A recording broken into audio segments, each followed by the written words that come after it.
सेंगुर नदी के किनारे, कालिंद्री नदी के किनारे, ईसन नदी के किनारे, ज्यादातर पाल नदियों के किनारे ही बसा हुआ मिलेगा साहब। नदियों किनारे जो बीहड़ पड़े थे वहां पशु चराना आसान हो जाता था। वहां की पड़ी बंजर जमीनों को भुजाओं की ताकत से तोड़कर खेती करने योग्य बनाया। होलकर पाल वंश के बुजुर्गों ने खुद का काम करना, खेती बाड़ी करना शुरू कर दिया। होलकर पाल वंश के बुजुर्गों ने खुद का काम करना, पशुपालन करना शुरू कर दिया। तो भैया कहते हैं माया के हैं तीन नाम, परसी, परसा, परशुराम। अगर किसी रईस आदमी का नाम कल्लू है तो लोग बड़ी इज्जत से उसे कल्याण सिंह कहते हैं, और अगर किसी गरीब आदमी का नाम कल्लू है तो लोग बेइज्जती के साथ उसे कलुआ कहकर बुलाते हैं।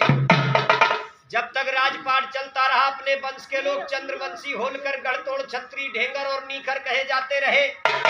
लेकिन बाबूजी जब अपना राजपाट समाप्त हो गया तो उस गढ़तोड़ छत्री शब्द को बिगाड़कर लोगों ने गड़रिया कहना शुरू कर दिया।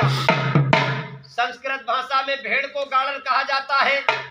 भारी मात्रा में प्राचीन काल में गाड़र पालने के कारण संस्कृत के विद्वान ब्राह्मणों ने संस्कृत भाषा में अपनी जाति का नाम गड़रिया रखा था, वरना आप लोग गड़रिया नहीं हो साहब। ये केवल संस्कृत भाषा का एक व्यवसायिक शब्द है। शंकरगढ़ की रियासत में शंकर सिंह नाम का राजा हुआ था, जो युद्ध में दुश्मन के ऊपर बाघ की तरह झपटता था, जिस कारण से लोग उसको बाघेला बाघेला कहा करते थे।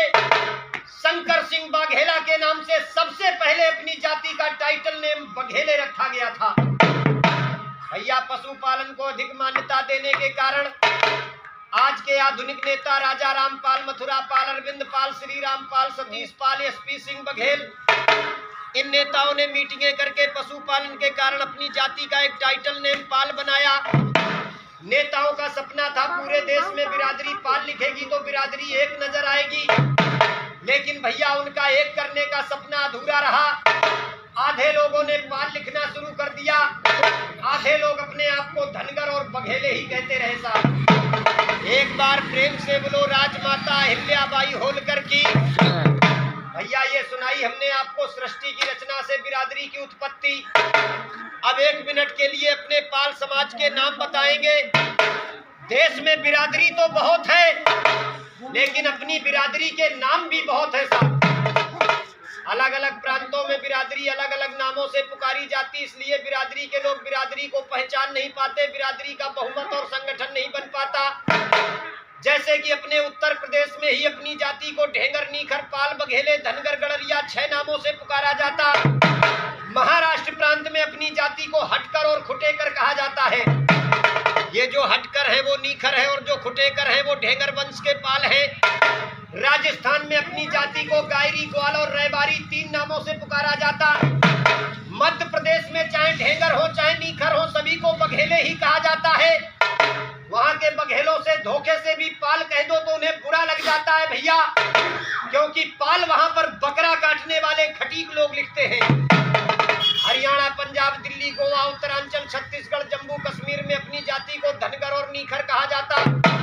भैया तुम्हारे बिहार में अपनी जाति को भेड़ियार और गंगाजली कहते। बंगाल राज्य में पाल समाज को ऊनी कंकड़, हत्ती कंकड़ कहा जाता। आज भी वहां भारी मात्रा में भेड़ पालन होता, हाथों से ऊन बनाया जाता, इसलिए ऊनी कंकड़ और हत्ती कंकड़ कहे जाते हैं। कर्नाटक, पांडिचेरी, उड़ीसा, तमिलनाडु में अपनी जाति को कुरबा, कुरब, देवगौड़ा 3 नामों से पुकारा जाता। भैया कर्नाटक के एचडी देवगौड़ा जो भारत के प्रधानमंत्री बने थे अपने पाल समाज के ही थे साहब, लेकिन नामों की जानकारी न होने के कारण 5 साल तक बिरादरी की सरकार चलती रही। देश के पाल नहीं जान पाए कि हमारी बिरादरी की सरकार चल रही है। आज भी कुरबा नीखर समाज के सिद्धरमैया जी कर्नाटक के मुख्यमंत्री बने हुए साहब। पश्चिमी बंगाल में पाल समाज को घोष कहते हैं। हिमाचल प्रदेश में पाल समाज को गद्दी कहते हैं। अंडमान निकोबार द्वीप समूह में कुरुम्बा इंडियन कहे जाते।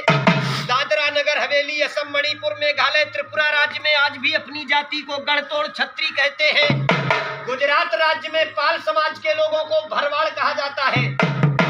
भरवाड़ों की संख्या भरी पड़ी है गुजरात में, उनकी तूती झूम रही है साहब। लेकिन यहाँ से जो बिरादरी के लोग गुजरात जाते हैं, यही नहीं जान पाते हैं कि ये भरवाड़ लोग भी हमारी बिरादरी के हैं साहब। अलग अलग प्रांतों में अलग अलग नाम होने के कारण बिरादरी का बहुमत और संगठन नहीं बन पाता। जरूरत है 36 नामों को समाप्त करके बिरादरी का एक नाम बनाने की।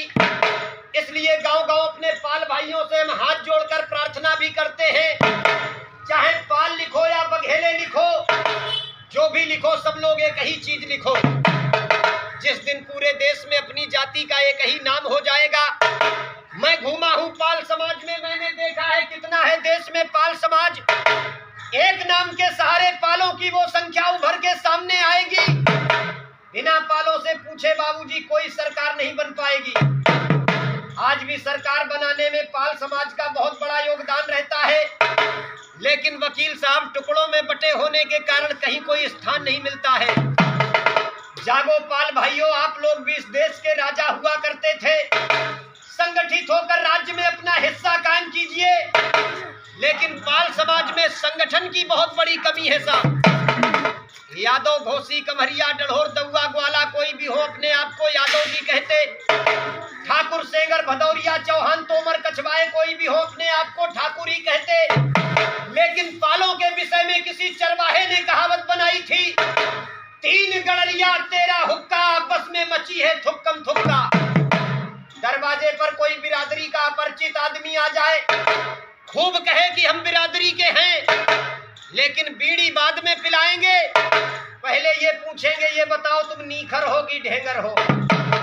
कोई अपने आप को नीखर कहता, कोई ढेंगर कहता, कोई पाल कहता, कोई बघेले कहता है। भैया पाल होकर पाल का आप सभी सम्मान करो।